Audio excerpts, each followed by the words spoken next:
In our previous video, Navneet ma'am introduced the novelist Rudyard Kipling and the characters of the novel and gave you outline of the novel. The novel is Mowgli.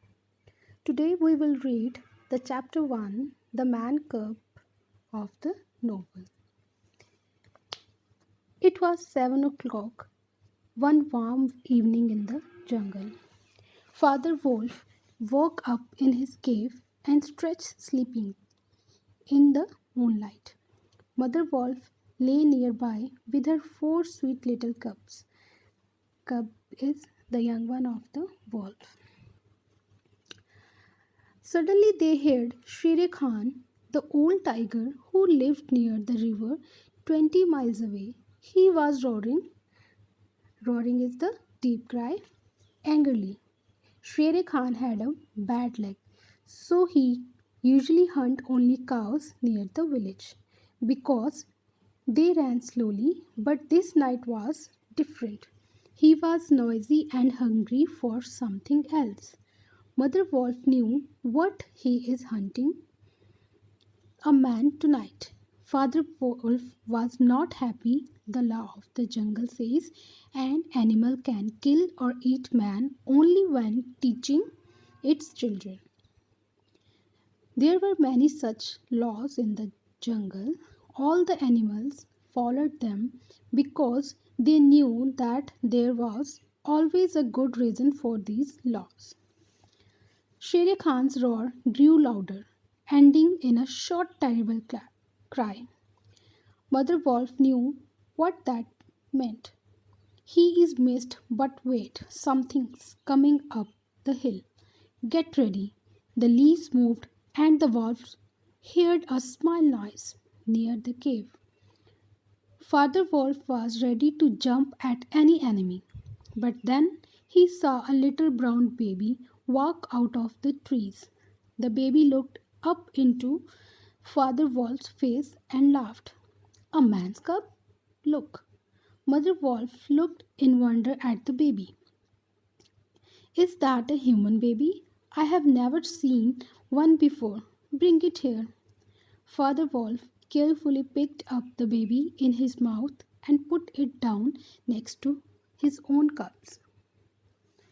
How little, yet how brave, said Mother Wolf softly. She watched the baby push its way in beside the other cubs and begin to eat with them. Suddenly, Shere Khan's huge square head filled the mouth of the cave. What brings you here, Shere Khan? Father Wolf's words were polite, but his eyes were angry. A human baby went this way. Give it to me, the hungry tiger roared. The wolves are free and take orders only from the head of the pack. Pack is a group of wild animals, especially wolves, living and hunting together. The Shere Khan roared more loudly, and Mother Wolf jumped forward, her eyes shining like two bright green moons. So she was in anger, Mother Wolf. The baby is ours. He will not be killed.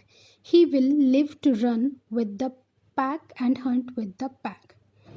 And in the end, he will hunt you. Now go.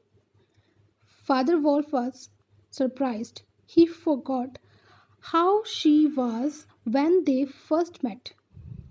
Like all she was terrifying and dangerous when she was angry. Shere Khan understood too and backed out of the cave, still hungry and growling. The pack must decide. When they were alone, Mother Wolf laid herself over the cubs, and Father Wolf spoke to her seriously. Shere Khan is right. We must present the baby to the pack. Do you think they will let us keep him, Mother? Father, he came by night, alone and hungry. Yet he was not afraid. We must keep him. Mother Wolf named the baby Mowgli. She and Father Wolf knew they they had to follow the law of the jungle. By jungle law, when a wolf marries and has cubs, he must present them to the pack council. There, the other wolf must look at them well to remember what they look like. When they know their faces, they cannot kill them by mistake. Any wolf who kills a cub must die himself. So there were some rules, so they have to follow that rules. Then the cubs are free to run where they please until they are old enough to kill for their own food. This meeting was held every month under the full moon at the council rock. On this night, there were about 40 wolves of every size and color at the meeting place. Akela was the leader of the pack. He was a great grey wolf who hunted alone, so was known as the lone wolf. When it was time, Father Wolf pushed Mowgli into the center of the circle. So it was their turn to present their cubs. The baby sat there laughing and playing with some small stones. Then, out of the dark, they all heard the voice of Shere Khan. This baby is not a wolf. He is mine. Give him to me. There was much growling and snarling, but they listened to Akela. His eyes moved around the circle of the wolves. Look well, oh wolves, look well. Remember the face of this cub and keep him safe. Remember too that we do not take orders from anyone outside the pack. Just then, a 4-year-old spoke up. Indeed, what do we need a human baby for? The law of the jungle says that if there is an argument about a cub joining the pack, two other of the pack who are not his father or mother must speak for him. Who speak for this baby? There was only one other animal. The wolf let speak at the council meeting, and that was Balu, the sleepy brown bear who taught new cubs the way of the jungle.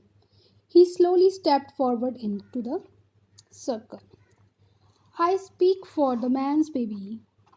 Let him run with the pack. I myself will teach him. So Balu was the teacher of the cub. There was total silence, finally broken by Akela. We need another voice. A black shadow quietly entered the circle. It was Bagheera, the Black Panther, his silky coat shining in the moonlight. Everybody in the jungle knew Bagheera and respected his power and his wisdom. He was both clever and brave, and everybody stayed out of his way. Although he came to the meetings at Council Rock, he did not speak, but this evening in a voice as soft as honey, as he said, the law says that someone can buy the life of a cub, but it does not say who can or cannot buy it. May I speak? Good, good. The hungry young wolves all hauled together. Speak then, cried the voices of the council in the dark. It is a shame to kill a cub. I ask to buy the life of this baby for the price of one fat bull, newly killed. So Bagheera offered this. There was much growling and noise as all the wolves spoke at the same time. They agreed that the baby was no danger to them. Then came Akela's deep cry. Look, well, look, all words. One by one, they went to look at the new cub. Mowgli was still playing and laughing. He did not know yet that he was now one of the pack. Thank you.